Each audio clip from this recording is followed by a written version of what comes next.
Hagamos juntos la declaración de fe en la palabra. A ver, todos conmigo. Esta es mi Biblia. Soy todo lo que dice que soy. Tengo todo lo que dice que tengo. Puedo hacer todo lo que dice que puedo hacer. Hoy recibiré la palabra de Dios. Confieso que mi mente está alerta. Mi corazón está receptivo. Nunca jamás seré igual. Nunca, nunca, nunca. Amén. Vayan al libro al Evangelio de San Juan, capítulo número 20, por favor. Este día les quiero compartir un mensaje que habla acerca de la incredulidad de los cristianos. Incredulidad de los cristianos, pero el mensaje se llama El gemelo de Tomás. Ahí está el nombre, el gemelo de Tomás.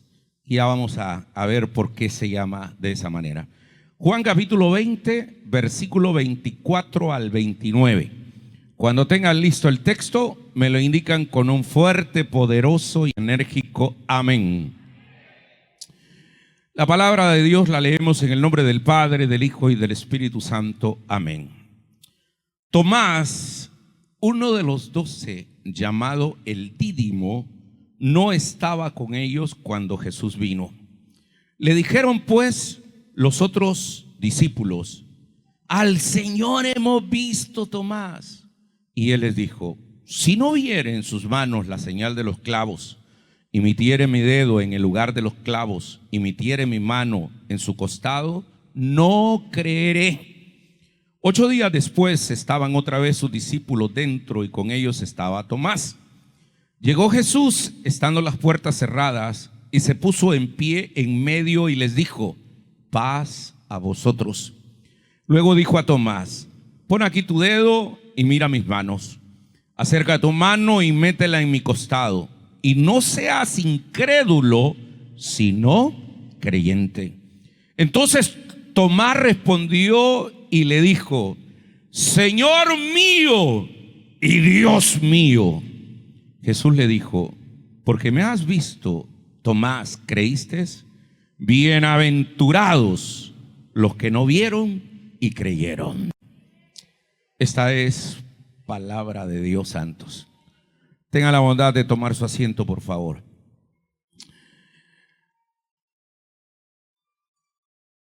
Fíjense, hermanos, que ya les he dicho esto, pero quiero volverlo a repetir. Han hecho un estudio acerca de los efectos sociológicos que produce una pandemia. Hay científicos que han estudiado diferentes pandemias similar a la que nosotros tuvimos en el COVID del año 2020 en adelante. Y la última pandemia grande de esta magnitud que se vivió fue la pandemia que se llamaba la fiebre española. Y es que de 1918 a 1920 se regó en el mundo una fiebre tremenda que nació en España y por eso le llamaron la fiebre española. Dejó aproximadamente, escuchen esto, como 50 billones de muertos fruto de esa pandemia. Entonces los estudiosos han venido a profundizar acerca del efecto que dejan las pandemias y básicamente han dicho que son 3 cosas. Número 1, la gente empieza un consumismo desmedido, porque tienen la lógica: en cualquier momento viene una pandemia, se murió fulano de tal, se murió un familiar, se murió un conocido, entonces hay que gastar el dinero que nosotros no tenemos. Por ejemplo, las vendedoras de carros de marcas caras europeas, como BMW, Mercedes, Volvo, Audi, en el año 2020 se terminaron todos los carros al grado que no tenían ninguno ya, porque empezó un consumismo desmedido de parte de toda la gente. La segunda reacción que da es que una pandemia, la gente tiene un desenfreno sexual. Es decir, la gente se desemboca en el aspecto sexual bajo la premisa de que hay que vivir la vida plenamente y de una manera laxa y abierta, sin ningún código, ni norma, ni de freno de mano que lo detenga. El tercer efecto que produce es la regresión de la fe religiosa. Es decir, uno podría pensar que la pandemia acercaría más a Dios, pero en la fiebre española de 1918 a 1920 y en la pandemia del COVID-19 del año 2020 hasta el 2022, al contrario, la gente, en vez de acercarse a Dios, se retiró de su fe. Porque la gente empezó a analizar de la siguiente manera: es decir, si Dios no pudo detener esto, entonces ¿qué sentido tiene que yo le esté adorando a Dios? Y luego lo otro es que, como pasaron las iglesias cerradas casi 6, 7, 8 meses, en otros países hasta años, entonces la gente dijo: hey, yo puedo vivir sin ir a la iglesia, no necesito de eso. Es decir, es un hábito que yo adquirí, pero que realmente se puede vivir sin Dios en un mundo como el que nosotros vivimos. Y por eso las iglesias en general, y no solo hablo de cristianas evangélicas, las iglesias cristianas, por ejemplo, la iglesia católica, apostólica y romana, ha tenido un detrimento en feligreses después de la pandemia como no tienen idea. Alemania es un buen ejemplo.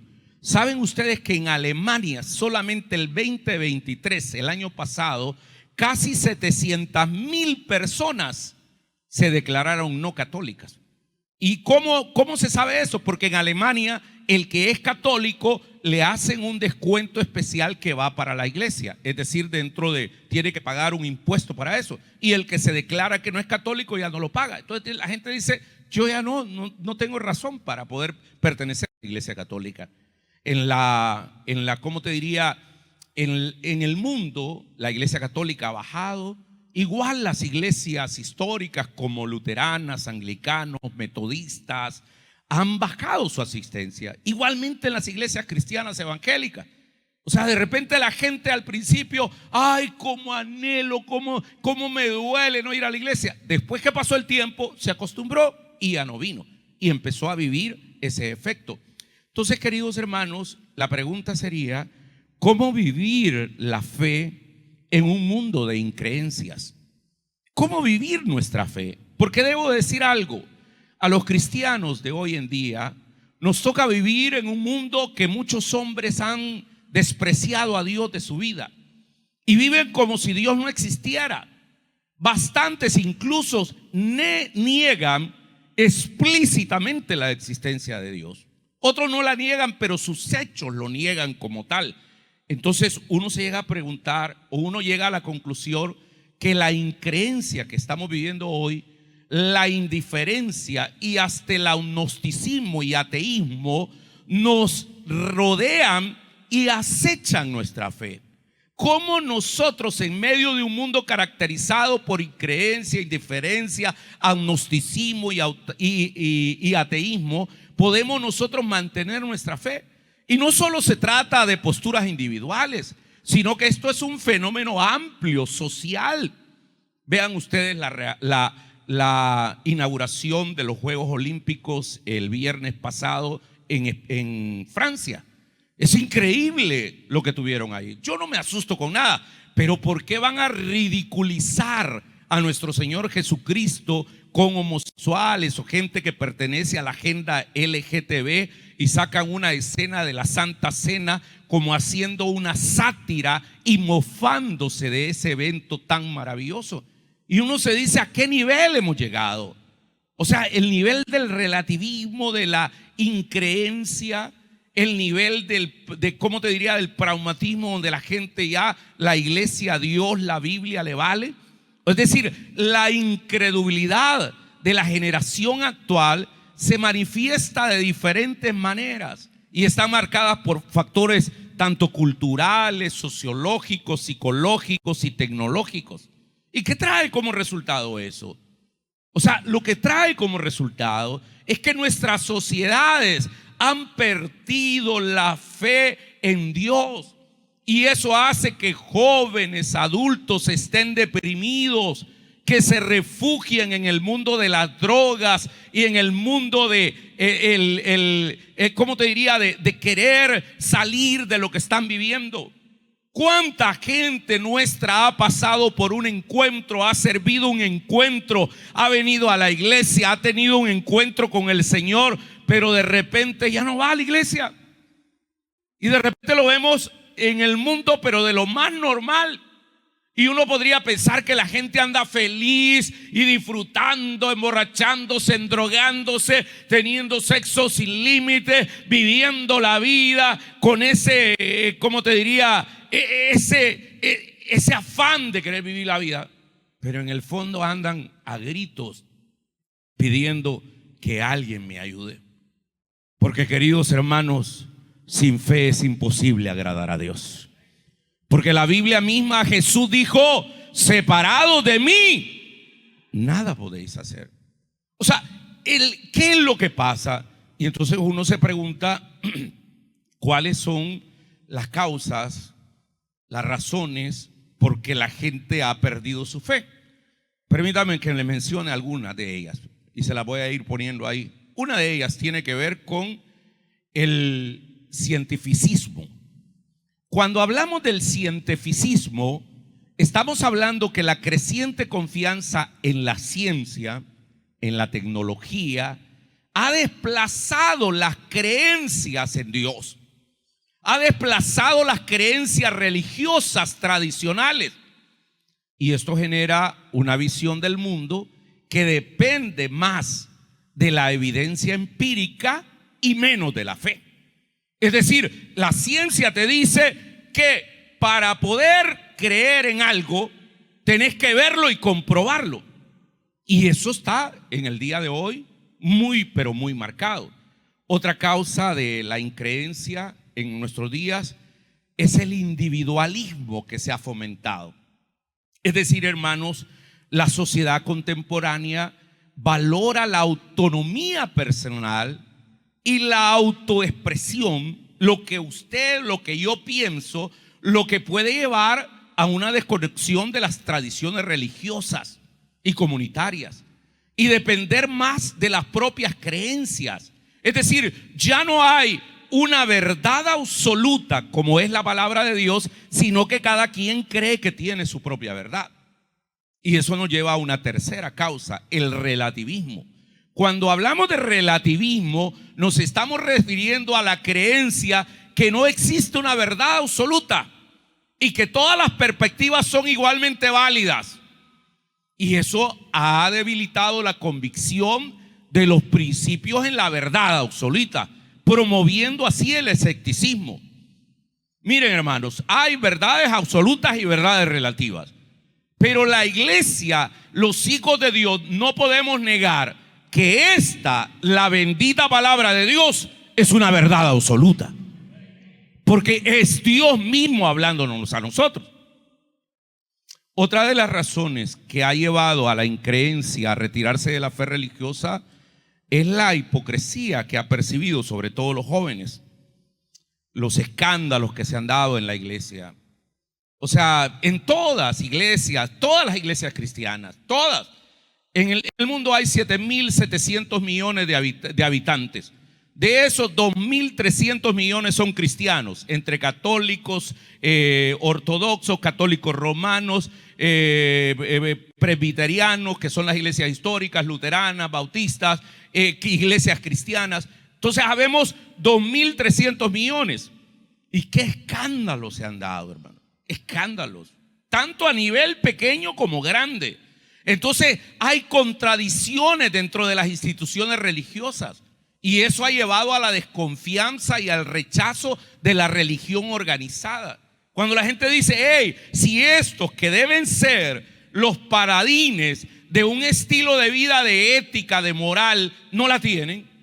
Por ejemplo, a mí me ha dejado espantado una cosa, que saben ustedes que el dictador Nicolás Maduro, su asistente, por ejemplo, Diosdado Cabello, y el presidente de la Asamblea Legislativa de Venezuela tienen en cuenta del Vaticano, en el Banco del Vaticano, más de 2.000 millones de euros. Y uno dice, ¿y por qué la iglesia acepta esto? O sea, no estamos hablando de un escándalo así, de una falda, estamos hablando, no, es un escándalo mayúsculo. Y con razón uno dice, ok, entonces por razón, este es el silencio del Papa Francisco, que no se ha pronunciado en torno a la situación que está viviendo ahora mismo Venezuela como tal. Entonces, noten, eso que hace que la gente se escandaliza, y sobre todo los más jóvenes dicen, no hombre, estos que supuestamente son los paladines de la moral y son los viejos que nos quieren acercar a Dios, de repente tienen una doble moral, son hipócritas. Por otro lado, otra de las causas es la información y el acceso. Vivimos en la era digital. Y la era digital proporciona un acceso instantáneo a una vasta cantidad de información. Y ahora no solamente meterse a un buscador, a un Google, sino que la inteligencia artificial le puede hacer un texto, puede hacerlo investigar sobre algo que usted quiera. Entonces esto ha facilitado el cuestionamiento y la crítica de las creencias religiosas tradicionales. Porque de repente ahora todo está ahí, pues. Ya no vivimos en el oscurantismo, donde solamente los que más leían libros eran los que tenían la verdad. Ahora usted quiere ser un experto sobre una área, basta que usted tenga un teléfono, o tenga una laptop o una computadora, y usted puede estudiar todo lo que al respecto usted quiera estudiar. Entonces esto ha traído una incredulidad en el mundo. Y el problema es que cuando hay increencia, esto trae como consecuencia una degeneración de la sociedad. ¿Por qué hay más jóvenes que se están suicidando? ¿Por qué hay más jóvenes metidos en vicios y en drogas duras? ¿Por qué hay tanto desenfreno sexual? ¿Por qué la agenda LGTB está imponiéndose en todos lados? Inclusive en las olimpiadas, en las películas, en las caricaturas, ya te ponen relaciones lésbicas o homosexuales. ¿Y qué pasa? Nuestra juventud no tiene dónde reposar su cabeza, ha perdido sentido, y por eso se dan a cosas extremas. Miren, hermanos, déjenme decirles algo, y voy a ser muy honesto con lo que les voy a decir a continuación. Yo abogo por acercarnos a la Sagrada Escritura, a la palabra de Dios, con una mente crítica. Siempre, ustedes me conocen, evitando caer en el suicidio intelectual o en los oscuros abismos del fanatismo. No, yo creo que a la Escritura debemos de acercarnos con una actitud crítica, sin caer en esto que les acabo de decir, en el suicidio intelectual o caer en los oscuros abismos del fanatismo. Abogo por eso. Debemos abrir nuestra mente con escepticismo constructivo, pero siempre manteniendo un corazón que cree, sabiendo que la Biblia, la palabra de Dios, nos revela a nuestro Salvador y Señor Jesucristo, quien es el camino, la verdad y la vida. ¿Me están oyendo, santos? O sea, a Dios y a la Biblia no debemos de acercarnos desde un fanatismo, desde un relativismo. No, hagámoslo consciente, hagámoslo con un escepticismo crítico, pero siempre llegaremos a una conclusión, y la conclusión es que el cielo y la tierra pasarán, pero mis palabras permanecerán para siempre. Aleluya, aleluya. Ahora bien, mis hermanos, el punto es, esto está bien. El mundo está incrédulo, vivimos una sociedad de increencias, de relativismos, de individualismo, de consumismo. Vivimos una realidad donde la gente hace lo que quiera, donde lo más importante es que cómo te sientas, y te siente bien. Es decir, eso lo vive la sociedad. Pero el problema es que la incredulidad ha llegado hasta los cristianos también. Los cristianos, hay cristianos que estuvieron comprometidos en una iglesia, que sirvieron al Señor, que conocieron al Señor, y ahora les da igual. Ahora han amanecido con un estado de guayabo, como que eso lo produjo una destilería. ¿Por qué? Porque ya no hay, esa fe. Yo no puedo entender eso, hermanos. Yo no me concibo sin Dios. No me concibo sin la palabra. No me concibo sin el Espíritu. Mi vida estaría vacía. Yo no sé ustedes, hermanos. Yo no sé ustedes. Pero la incredulidad, ese espíritu indeciso, se ha infiltrado ahora con mucha fuerza entre los cristianos, como una sombra silenciosa. Ese espíritu de duda y nos susurra falsedades al oído y nos desvía del camino verdadero, nos desvía de la fe. Hermanos, hay que tener cuidado con la increencia, la incredulidad que nos engaña con susurros venenosos y te dice que tú no puedes hacerlo, que eres un perdedor, que estás solo, que estás deprimido. Te dice que tú no puedes hacerlo, te está diciendo que eres un perdedor, te está diciendo que Dios no escucha tus oraciones, que es en vano que le ores, te está diciendo que Él se olvidó de ti, que no le interesas, te está diciendo que no vale la pena vivir para Cristo, te está diciendo que te rindas, que tires la toalla. Ese espíritu está en la iglesia. Y mi deber como pastor es predicarlo. Mi deber como pastor es advertirles a ustedes. Mi deber como un hombre de Dios con limitaciones humanas y que quizá en algún momento yo mismo he sido fuente que mucha gente se aleje de la iglesia local, pero también vengo con toda la sinceridad del mundo a decirles que estoy sumamente preocupado por eso. ¿Qué es la incredulidad? Cuando hablamos de incredulidad, cuando hablamos de increencia, viene del griego apistía, que es la falta de fe, que es dudar. Y el que duda desobedece a Dios, se rebela en contra de Dios, está en contumacia con Dios.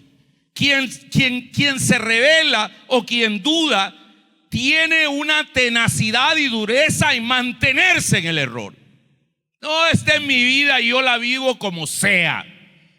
Hay una tenacidad de querer mantenerse en el error. Hay una falta de confianza. Ya no hay un ancla en quien estar anclado nuestro barco para que no se mueva. Es una persona negativa, tiene falta de confianza. Y queridos hermanos, debemos de tener mucho cuidado en esto, porque la incredulidad es un pecado que puede llevarnos al infierno. Porque para ir al cielo hay que creer en Dios. Y el que no cree puede ir al infierno. Y la falta de fe siempre nos robará las bendiciones. El diablo vino a matar, a hurtar y a destruir. Y está destruyendo a nuestra juventud. ¿Por qué? Por falta de fe. ¿Por qué? Porque la iglesia de repente dejó de ser una alternativa. Por eso Jesús dice en Mateo 17:7: oh generación incrédula y perversa, ¿hasta cuándo he de estar con ustedes? ¿Hasta cuándo los voy a soportar? Eso yo creo que nos lo está diciendo a esta generación como tal. Entonces, hermanos, el ejemplo bíblico que hoy quiero profundizar y estudiar con ustedes es este ejemplo de la lógica de Tomás. La lógica de Tomás era una: para creer primero debo ver. Es decir, debo ver para creer. Permítame que les hable de esto. Tomás era uno de los 12 llamado por Jesús. Él lo eligió, lo llamó, lo capacitó, lo ungió para poderlo enviar como testimonio de su fe. Le decían el dídimo. La palabra dídimo quiere decir gemelo, el twins en inglés. Y ese tenía un gemelo. El punto es que todos nosotros, cualquiera, podemos ser gemelos de Tomás. ¿Por qué? Pues muchos de nosotros tenemos el mismo ADN de Tomás, la incredulidad, como si fuéramos de la misma familia, como que hubiésemos estado en el mismo útero espiritual. Por eso el mensaje se llama gemelo de Tomás. O sea, mucha gente ahora, está metido en ese espíritu de Tomás. Yo primero debo ver para creer. A mí no me engañan. A mí me dicen lo que está pasando. Yo no creo ni en cura, ni en pastores, ni en monjas, ni obispos, ni en chamanes, ni nada. Está bien, hermano. Hermana, está bien, no crea en curas, no crea en pastores, no crea en seres humanos. Si algo les he enseñado por más de 2 décadas en esta iglesia, es que nuestra mirada debe estar puesta siempre en Jesús, el autor y consumador de nuestra fe. Él nunca nos va a fallar. Él nunca nos va a fallar. Los seres humanos sí, todos.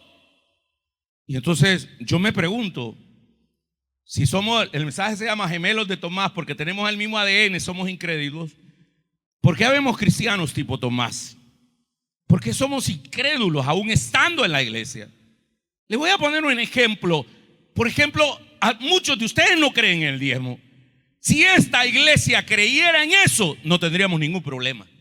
Que cada uno de ustedes diga: yo voy a dar mi diezmo mensual, y aquí está. Y el problema no solo es en ustedes, en pastores, en diáconos, en servidores. ¿No creen? Y no saben de lo que se están perdiendo. Tienen su fe relativa. Es decir, ellos miran su fe desde su propia perspectiva. Es que yo creo esto, perdona, pero esa es tu fe relativa. Pero hay una verdad absoluta en la palabra de Dios. Yo me pregunto, si todos los levitas fueran diezmadores, como alguna de ahí, aquí caería la gloria de Dios, hermano. Pero la lógica es, si es algo acabado todavía y me hace falta el presupuesto, ¿cómo voy a sacar de los $360 que me dan al mes? ¿Cómo voy a sacar el diezmo? Esos 36 pesos me harían falta para pagar el celular.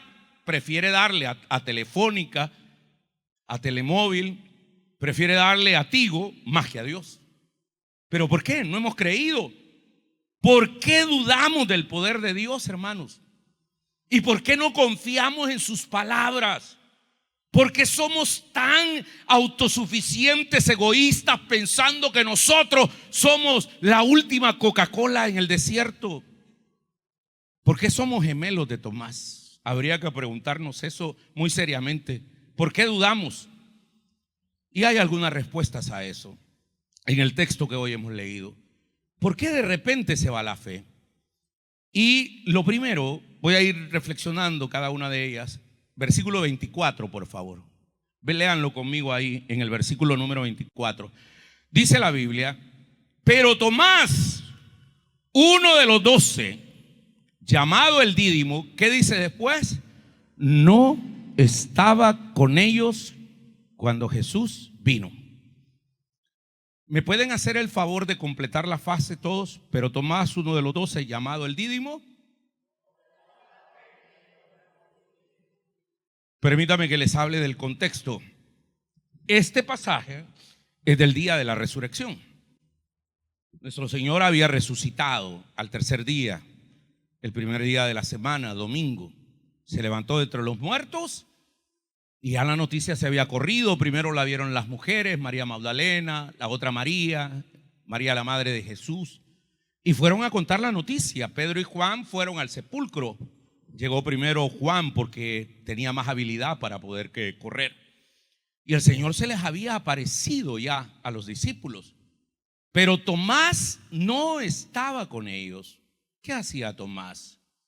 Vagaba taciturno por las calles de Jerusalén en busca de amigos, triste y frustrado. El Mesías que yo le entregué en mis últimos 3 años y medio de vida, de repente ahora ha muerto y ya no hay esperanza. Se le murió la fe a Tomás. Es decir, este Tomás vagaba por ahí en busca de respuestas, en busca de amigos, como anda nuestra sociedad ahora. Cuando yo paso, por ejemplo, por los bares que están llenos, hay veces voy viernes, sábado, inclusive domingo, y veo cantidad de gente, yo digo, qué bueno que se diviertan, tienen necesidad. Pero cuando ya se hace continuo, no solamente es un vicio, sino que te está diciendo cuál es el problema. El problema es que la gente anda pidiendo a gritos creer en algo y no hay. Entonces Tomás vagaba por Jerusalén, no estaba donde debería estar y perdió de vista a Jesús y sus palabras. Mis amigos, ¿quieren que les diga algo? En la medida en que tú te alejas del fuego del Espíritu, que es la comunidad de fe en la que Dios te ha incardinado, en esa medida empiezas a perder tu fe y a volverte incrédulo y a volverte una persona que vives la vida bajo tus parámetros y no solamente con los parámetros de Dios. No venga una semana y usted, pues claro, se va a dar cuenta usted mismo. No venga 2 semanas a la iglesia, se dará cuenta su esposa. No venga 3 semanas a la iglesia, toda su familia se dará cuenta. No venga 1 mes y todos sus vecinos se darán cuenta. Yo conocí un pastor, no era el pastor principal de la iglesia, él era realmente un pastor asociado, un pastor colaborador del pastor general. El pastor general de esa iglesia tuvo una caída.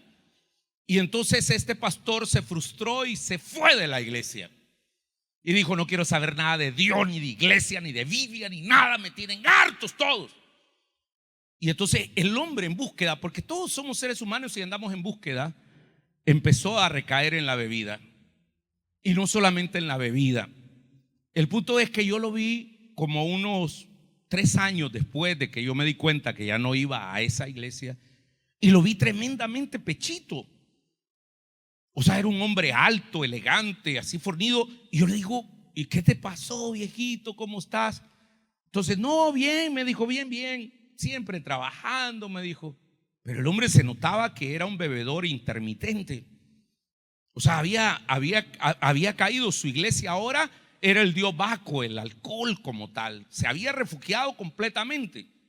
El punto es que después me doy cuenta que la esposa de él, que ya lo había dejado con sus hijos, le llamó a un pastor de la iglesia nuestra y le comunicó y le dijo: mire, avísele al pastor Carlos Rivas que mi esposo falleció la madrugada de hoy.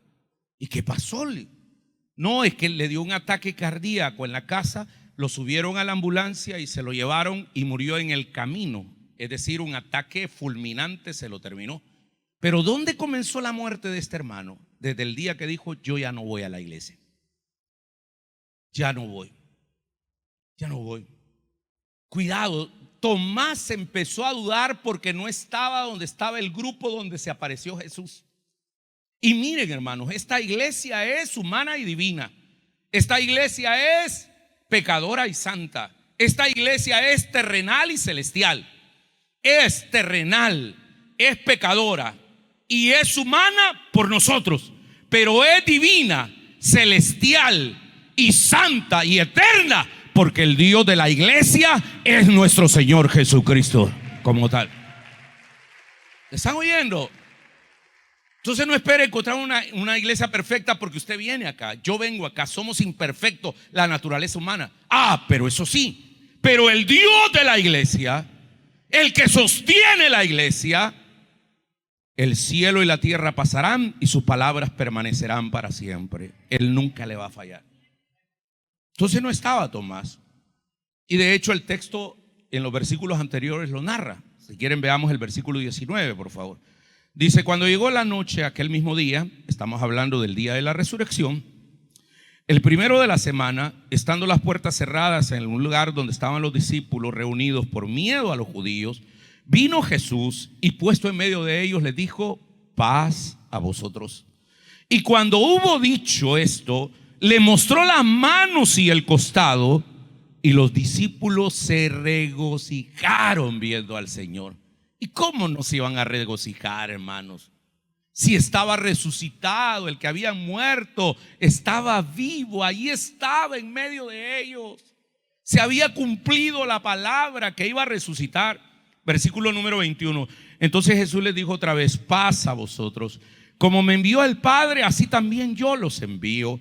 Y habiendo dicho esto, sopló sobre ellos y les dijo: reciban el Espíritu Santo. A quienes le remitieron los pecados les serán remitidos, y a quienes se los retuvieres les serán retenidos. Maravilloso encuentro con Jesús, lleno de paz del resucitado, el Dios de la vida. Cuando los discípulos estaban reunidos y Jesús se apareció con ellos, ¿quién no estaba ahí? Tomás no estaba con ellos. Quiero decirte a ti que me estás viendo ahora, si has ido a una iglesia, si has conocido al Señor y te has retirado, el daño no se lo has hecho a los demás, el daño te lo estás haciendo tú. Porque en esta iglesia, que es un hospital del alma, que es humana y divina, santa y pecadora, que es eterna y temporal, el Señor está con nosotros diciéndonos: no tengan miedo, pasa a vosotros. El Señor está aquí ahora en medio de nosotros. Tomás no estaba con ellos. O sea, ¿por qué perdemos la fe? Cuando perdemos el cordón umbilical. Cuando nosotros estamos sirviendo al Señor, vamos a ver la obra de Dios. El caso de la hermana Gladys Lima. ¿Se imaginan? Esta mujer vino un día y me dice: pastor, ore por mí porque tengo problemas en el riñón, solo el 3% dice que me está funcionando. Y ahora viene y dice: me han declarado sana, mi riñón está bien, lo que tenía era un cálculo que me van a tratar. Aquí es donde se incrementa la fe. Aquí es donde encontramos a un Dios que obra milagros. Por eso Jesús, lo vuelvo a decir esto, por eso Jesús dijo en Juan 15:7: separados de mí, nada podéis hacer. Yo no me imagino otra vida sin Dios. No me la imagino.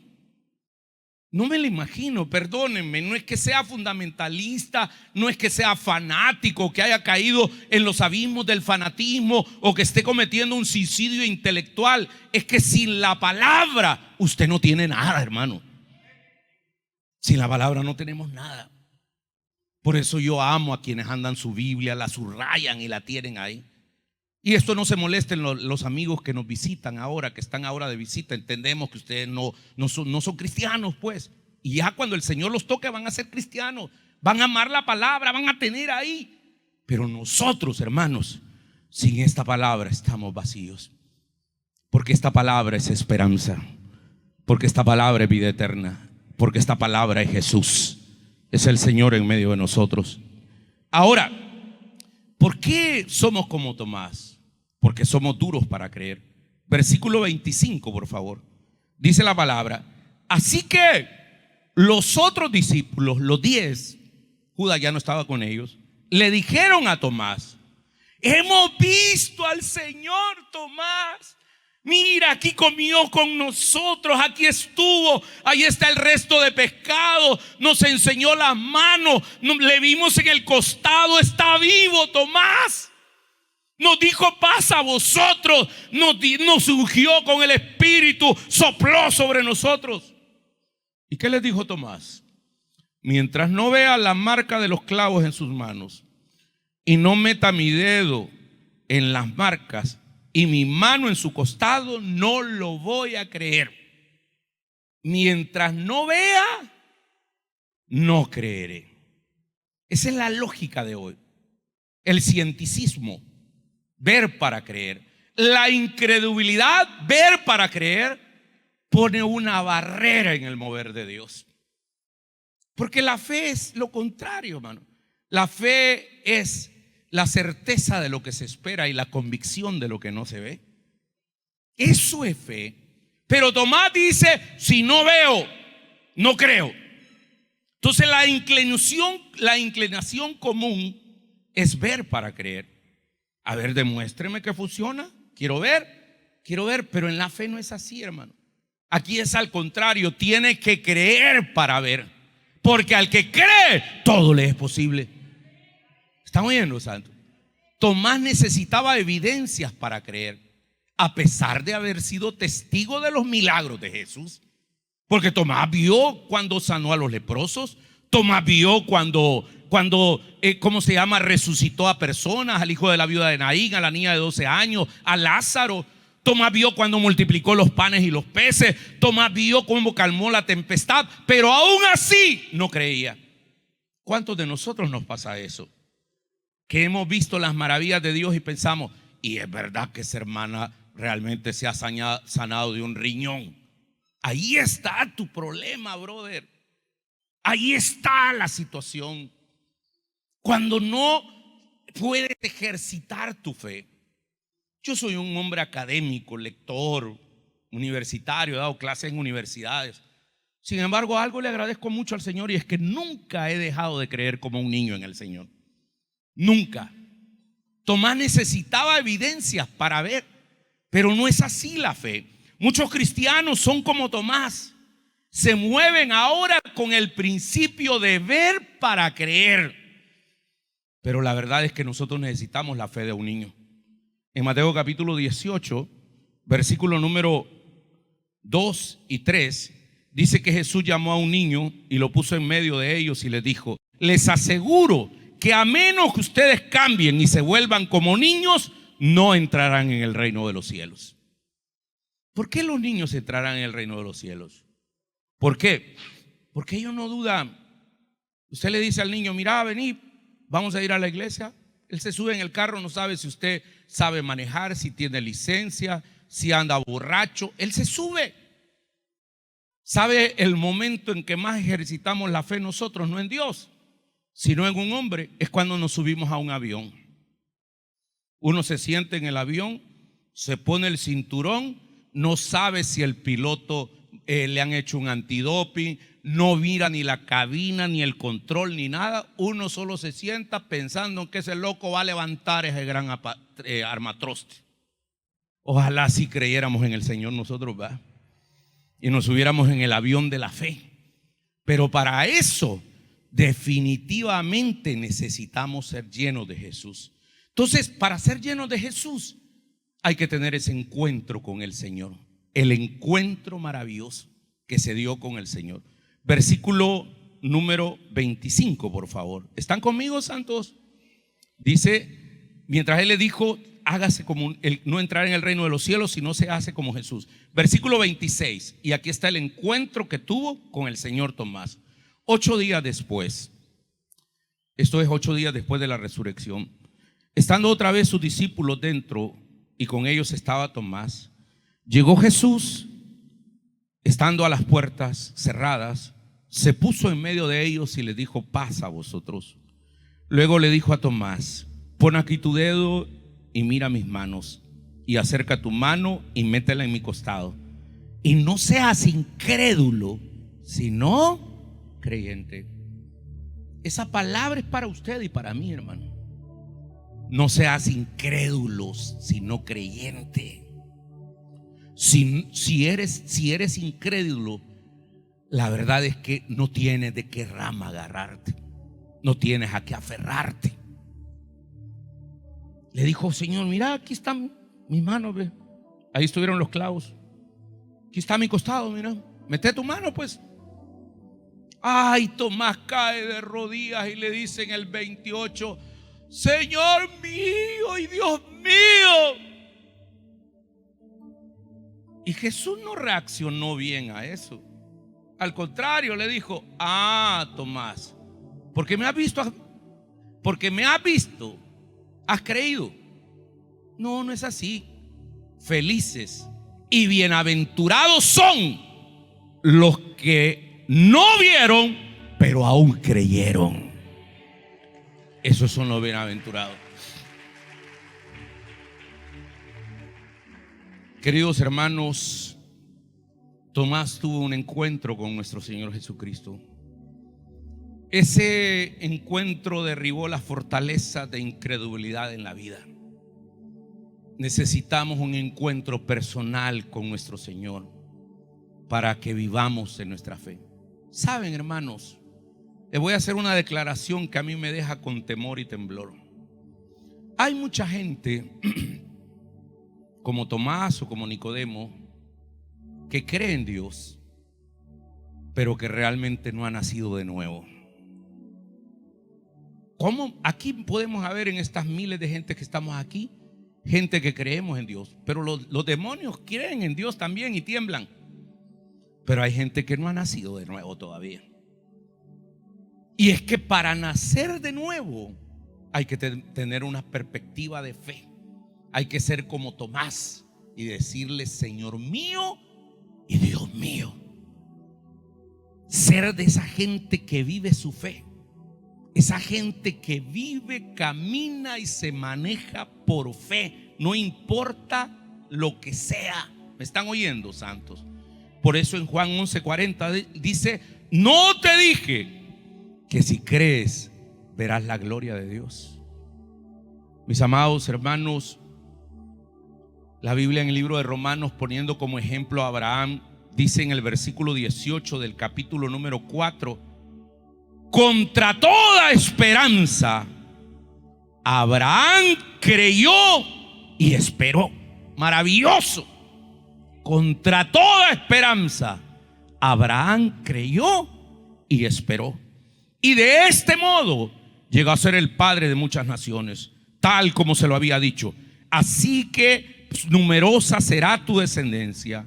La fe de Abraham no se debilitó, aunque reconocía que su cuerpo estaba como muerto, pues ya tenía 100 años, y que también estaba muerta la matriz de Sara. Ante la promesa de Dios no dudó como un incrédulo, sino que se reafirmó en su fe y dio gloria a Dios, completamente convencido de que Dios tenía el poder para cumplir lo que Él le había prometido. Esta es la visión de Abraham. Mis amados hermanos, ojalá usted y yo seamos los que agarremos esta bienaventuranza. Bienaventurados los que sin haber visto han creído. Nunca hemos visto al Señor, pero yo lo creo con todo mi corazón. Mi familia, la casa donde vivo, todo no sería si por este Señor no hubiera venido a mi vida. Que el Señor nos ayude a ser una generación que cree por sobre todas las cosas y espera contra toda esperanza. El que tenga oídos para oír, que oiga la palabra.